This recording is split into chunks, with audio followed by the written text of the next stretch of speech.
Living on the farm, preparing the farm and working it, and then harvest it, and then getting the money for the next year to live on.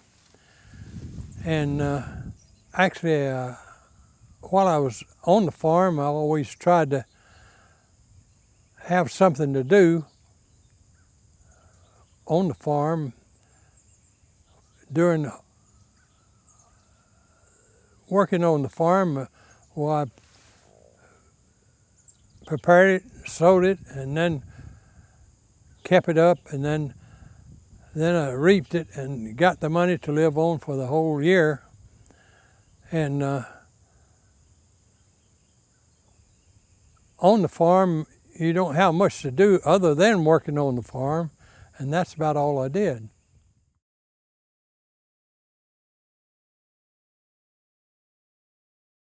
I like to hunt and fish, play sports of all type. We didn't have movies to go to. We had to make our own fun. So we play sports as they come around: football, basketball, baseball, volleyball, things like that.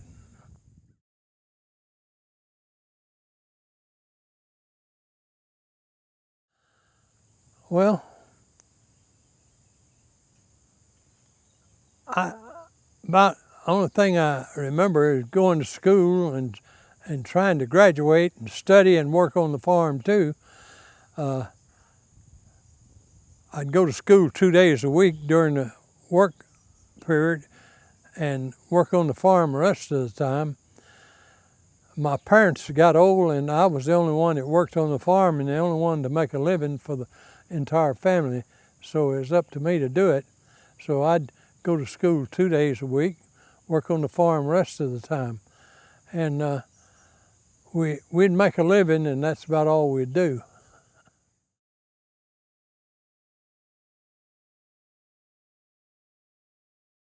Grandma Lindsay was a full-blooded Indian, and she looked to be a full-blooded Indian, and I remember I'd get around her and I'd be almost scared to talk to her because she was so odd. But I never did know her too well, and we never did visit her too often.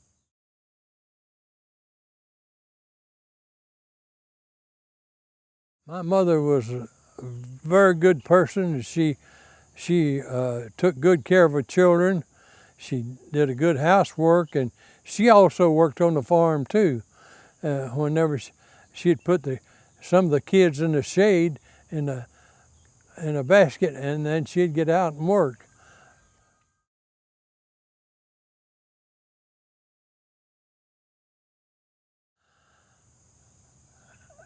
Raising children, be honest, and go to school and get a good education. She wanted all of her children to really be honest and have a good life.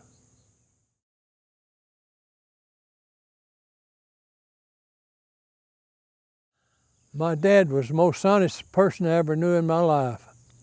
He had many trades. He was a carpenter.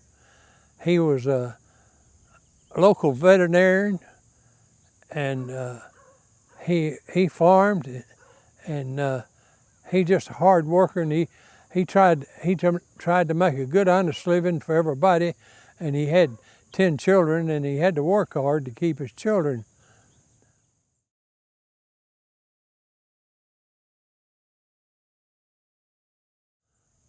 Most important thing for him was that he had a good, honest living, and he worked hard, and he wanted everybody else to be honest and work hard also.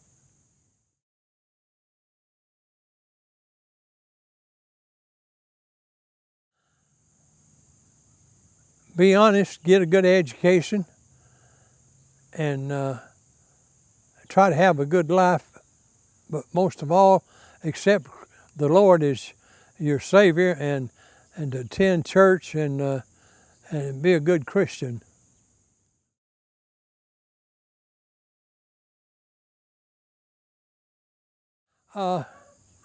another man and me were flying in B-17s as engineers, and we come in and went to eat and got cleaned up, and we come out and we heard this band playing, and a bunch of girls had come out to dance, so we said, let's go to the dance, and we went up there, and there's about 100 girls up there and about that many boys, and I danced with several, and finally I danced with her, and I guess I knew it, and from then on, that's the only one I ever paid any attention to.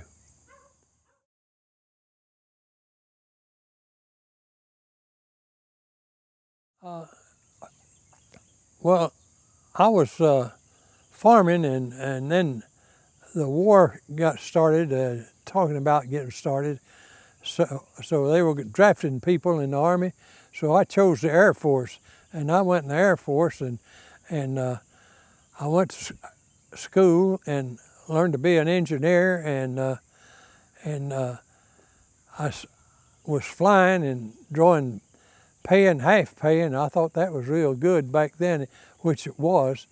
And so I had about 7.5 years whenever the war was over, and so they offered a big bonus for people with special careers like jet engines. So they offered me a big bonus. I forget how much it was, somewhere around $1,000. And back then, $1,000 was a lot of money. So I said, I'll do 13 more years, and then I'll get out and do something else. So I did 13 more years, and then I got out, and I trying to build a bowling alley. And I went all over the state of Georgia, and according to the statistics I had, there was not any place in Georgia that you could build it over 7, 8 lane bowling alley, and I was trying to build a 24-lane bowling alley. I had the blueprints and ready to go, and I had the finances ready to go. But meantime, I couldn't find a place to build a bowling alley, so my brother told me, said, why don't you go in the grocery business? And I says, I'll look around and see if I can buy one. So I went down to Cula, and I talked with this fellow, and he said, I want to sell this. So I said, how much you want for it? And he told me, I said, I believe I'll just take it. I said, move out. So I started the grocery business, and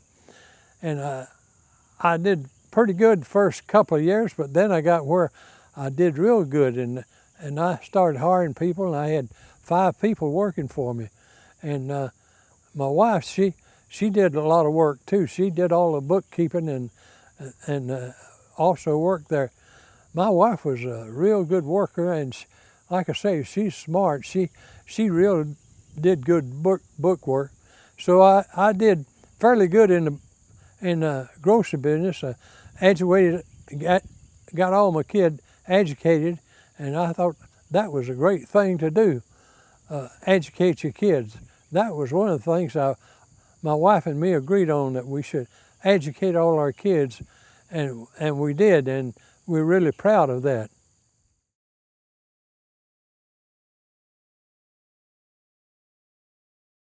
Be honest, work hard, try to use good management. Live according to the times. You can't go out and buy a Cadillac whenever you're driving a old used car. You've got to eat like hard times. You've got to live like hard times. You just can't live like someone living that don't have it, and just living update, and whenever you're not update.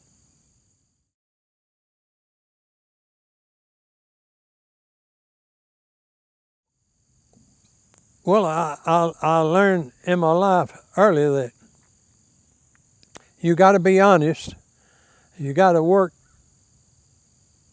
honest, and you got to love everybody and treat everybody like you want to be treated.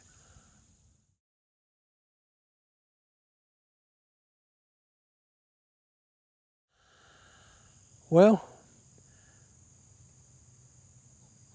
we just had the minimum amount of everything. We had one pair of shoes, and whenever the shoes wore out, then we went barefooted. We usually had 2 or 3 pair of pants to do all the year, and they got pretty ragged after part of the year, but you still didn't have money to buy them again until you sold your crop, what you made. But during the Depression, well, nobody had a whole lot, and you didn't go any place you didn't have to go, and you didn't buy anything that you didn't have to buy. In other words, if you didn't need it, not buy it, because you just couldn't afford it. You didn't have the money to do it with.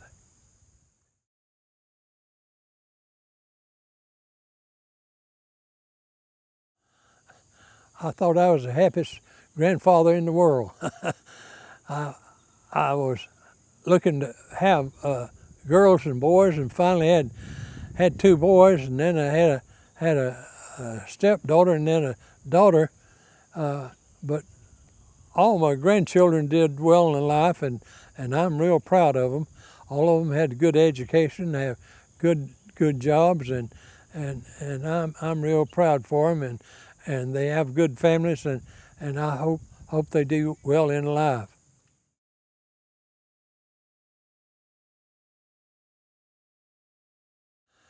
Yes, whenever one of my kids got in a little trouble, then I was scared.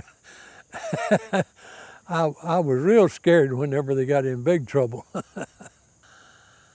Well, raise your kids like you want to be raised, and treat them right, and make sure you get your kids good education. That was the main thing, and my wife and me both agreed on all the things that we tried to do with our kids. We tried to, and grandkids both. We wanted all of them to be good kids, get a good education, and then they'd have a good chance in life to really to be successful.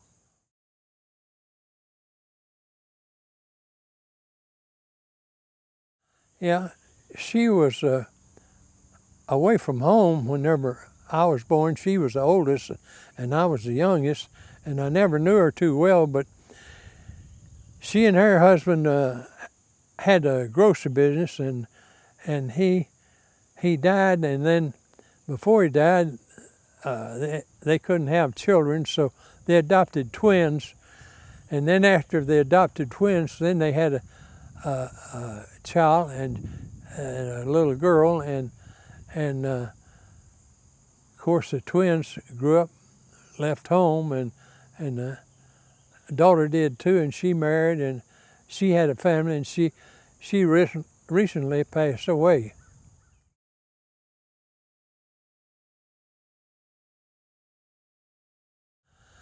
Aunt Lucy was like a mother to me. She was very good to me. She wanted me to have everything that she could possibly help me to have. She helped raise me, helped clothe me, and helped educate me. She helped me want to be the best I could be, and she was very good. She was more than a sister. She was a mother and a sister, and a good friend too.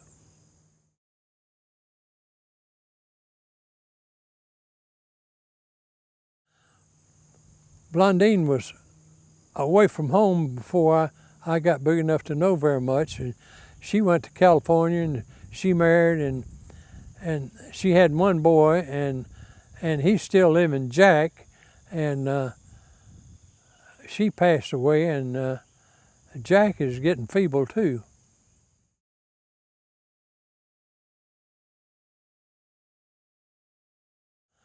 Elsie married a boy, and they live in South Carolina, and both of them worked in the mill, and they raised 3 kids, and all 3 kids did well in life.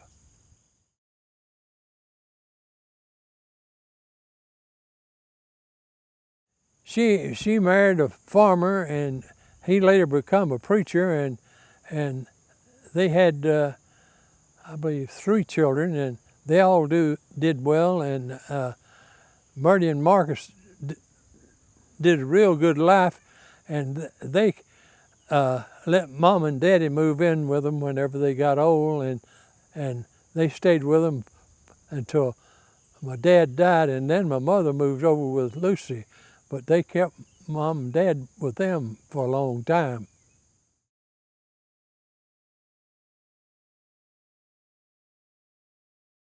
Eileen, she lived at home, but she worked at the pants plant in Winder, and she married and had 3 boys, and they all did well.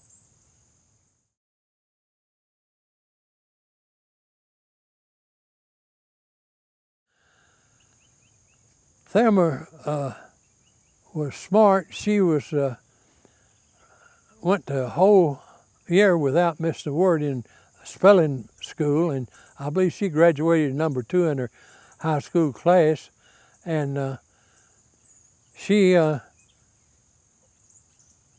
out of school and she went to work for Lucy in a beauty shop, and she became a beautician, and then she married a man, and he was in the Navy, and whenever they retired, they moved to California, and he passed away, and then she started boarding houses, and she had 2 or 3 boarding houses, and she did real well in life, and she had, I believe, 2 or 3 children too.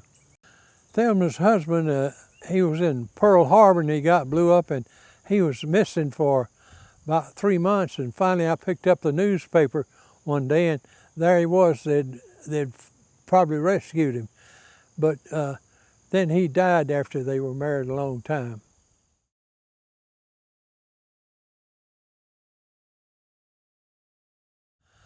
Tom was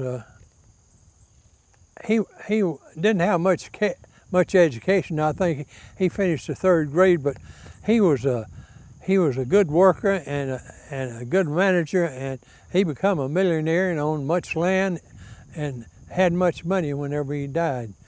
He was a real good trader. He'd even want to trade with your pocket knives, things of that nature. But anytime he saw someone, he's asking them for trading something.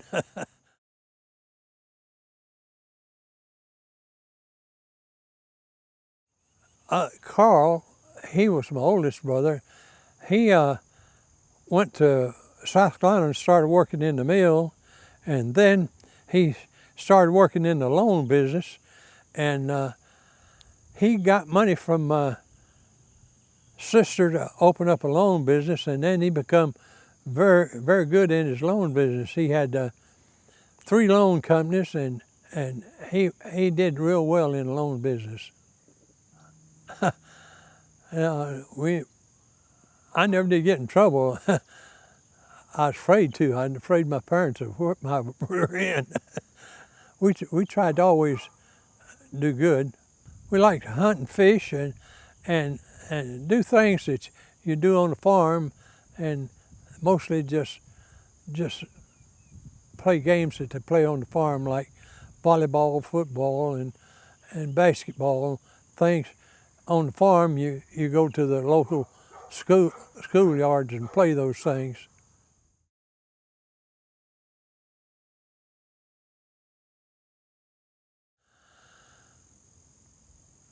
Well, she was probably the smartest person I ever knew.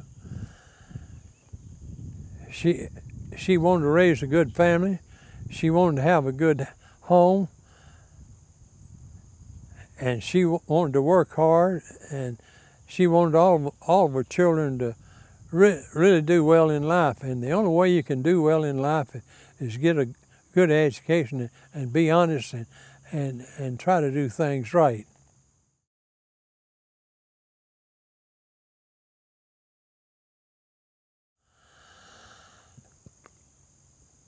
That I was honest, and I worked hard, and I wanted to treat everybody right, and I wanted to accept Christ as my Lord and Savior.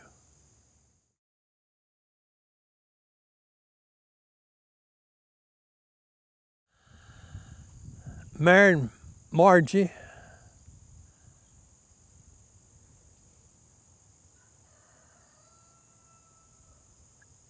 and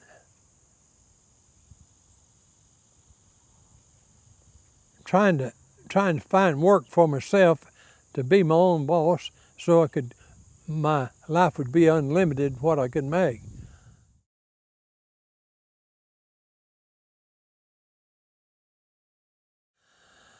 I'm most proud of my family, my children, my grandchildren, and my wife, and I'm most proud of how everyone turned out. All of them did real well in life, and I'm proud for them. But there's one other thing that they can do better, and that accept Christ their Lord.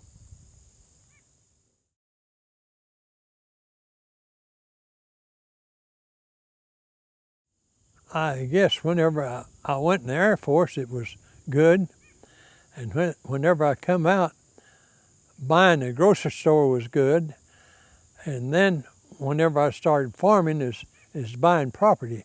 But buying property was the most valuable thing that I ever did in life.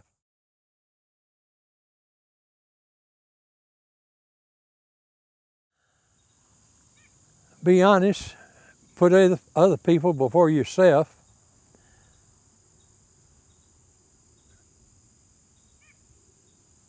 and try to have a good home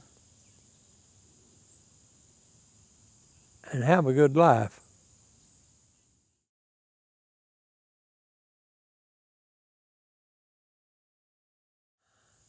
Well, I'm thankful for my family, I'm thankful for my home, and thankful for the things that I have.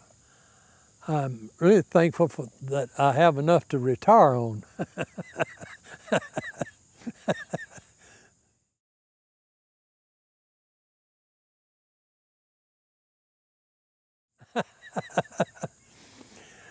Yeah, I think one, Ryan was outside and he said I had to go inside to pee, and I said, no, you can just pee behind the tree. So one day I was looking out there and he was doing number 2 behind the tree.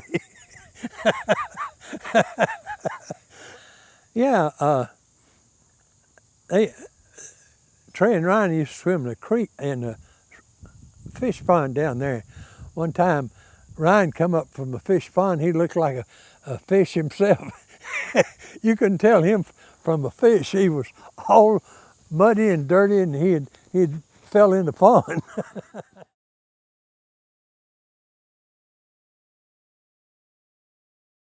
Yeah, I was flying engineer in all type aircraft in flight test section, and and we also had aircraft that flew regular flights, and so every once in a while I'd take a regular flight, and the regular flight was down the Aleutian chain, which all the islands down there is 8.5 hours down, 8.5 hours back. So I'd take regular flights down there, and I enjoyed those flights because we'd stop at places where people moved out after the war, and they'd leave all their belongings, and we'd pick up guns and ammunition and clothing and everything. And so this one time we were scheduled to fly, and the colonel called me and told me and said, I'm going to be going, and I want you to stay here until I get back. Said, send somebody else.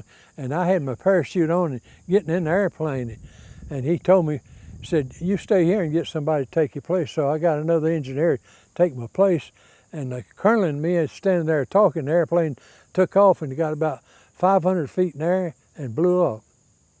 Killed 7 people.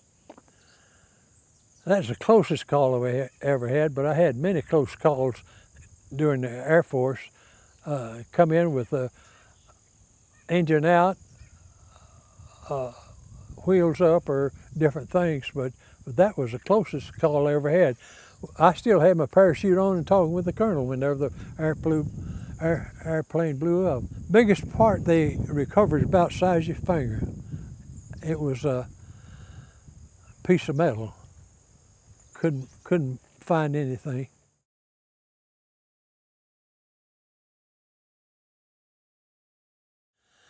Yeah. Marge and me was in the front porch, and the tractor was parked there behind those trees. and it just started up and went down through the field. And I told Marge, I said, some little kids on that tractor. So I jumped in my truck and went down there, and there's nobody on it. It's going down through the field. So I jumped at the tractor, and I got halfway on it, and then I fell, and that tractor ran over me straight up my belly, broke both my collarbones, both my hip bones, and busted my bladder, and I couldn't get up. And so Marge called Buck come down there and picked me up and took me to the hospital. And the doctor examined me, and he told him, I heard him tell the nurse, says he can't live, he's got too much wrong with him. But I did live, but I stayed in the hospital about 6 weeks. And I finally got well and come back and went to farming.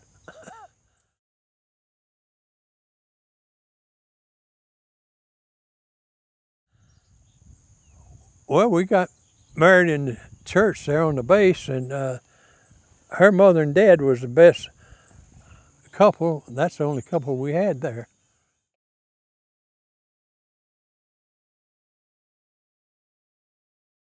Yeah. I started raising hogs and cattle on the farm, and I had about 250 head of hogs down on the creek down there.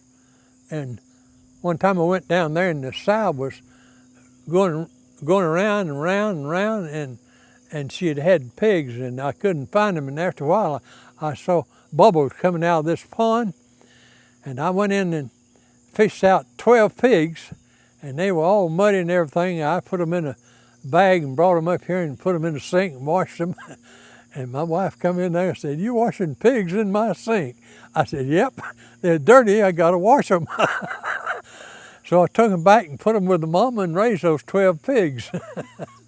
Yeah, I had cattle in about 6 or 8 farms, and I went down one time, and this one cow had a calf, and she had died, so she had the calf, and I just put it in the back of the car and brought her back, and had a new car. And my wife said, "You mean to tell me you brought that calf back in the car?" I said, "I was going to bring it back."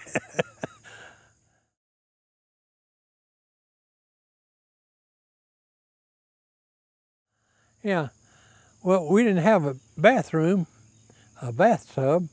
and the only way you got a bath is to roll up your pants and wash high as you could and wash the other part, and that's about all you wash. Every once in a while we'd go to the river and we'd really get a good bath.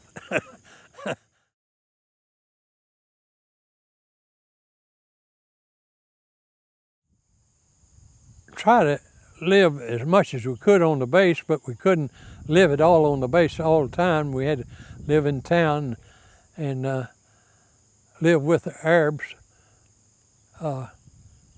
We had a real good friend there in Africa. He was Italian, and he was sent to Tripoli to design the city and set it up, and he owned a lot of land and a lot of property in there. So we rented a house from him before we went on the base, and we become real good friends. And we was having a party one Saturday night, and he asked the ladies what a millionaire house looked like in Atlanta. I mean, in America. So they described all this, how a beautiful house lived in America. So Monday morning, he had about 50 Arabs working over there, and I asked him what he's doing. He says, "He's building you a house." And we had a real nice place to live in. And whenever he got it built, it was 3 stories and a real beautiful home.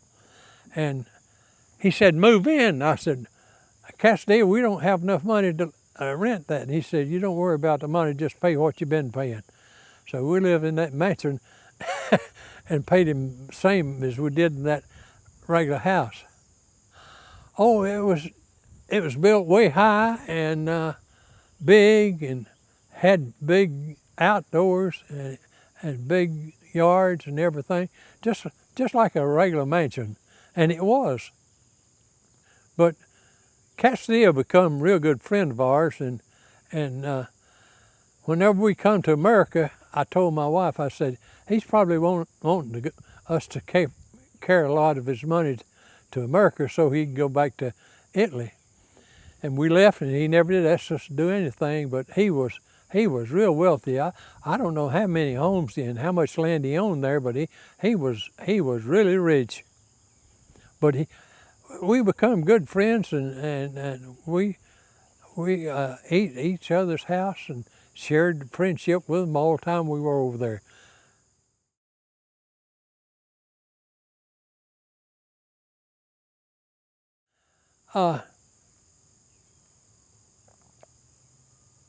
I bought the farm. I wanted all my kids to have horses to ride, and they were after me every Sunday to ride with them.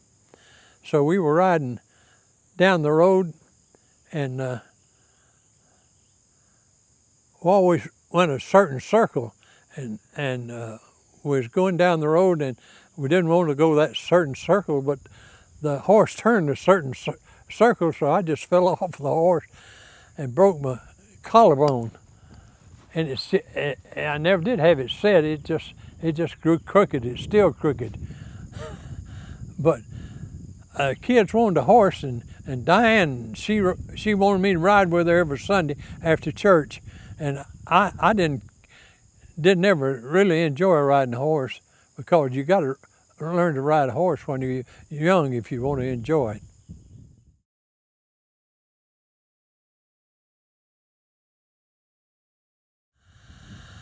Well, I played basketball and coached all the time I was in the service. And in Africa, I got there, and I told the base commander that I wanted to have a basketball team. And he asked me, did I have any experience? And I said, yeah, I played and coached.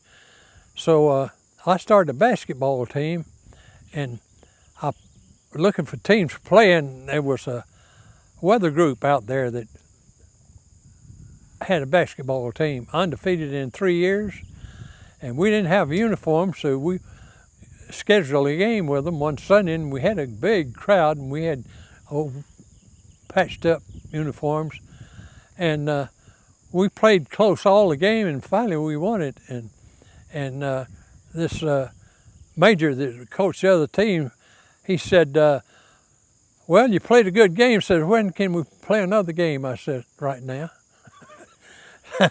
But we won the championship of Africa at that time, and we also won many other championships too. Yeah, I had one colored boy, high school, and he had never played anything but high school, but he was a real good player. And then I had a bunch of boys come out, and they were all high school players, and then they become real good team. And like I say, we won the championship, but they become good college players. After I come to the States, I went to a Virginia basketball game, and 3 of the boys playing on the university basketball team. They come running up the stands to meet me. Everybody wanted to know why they were up in the stands. Said, this guy used to be my coach in Africa.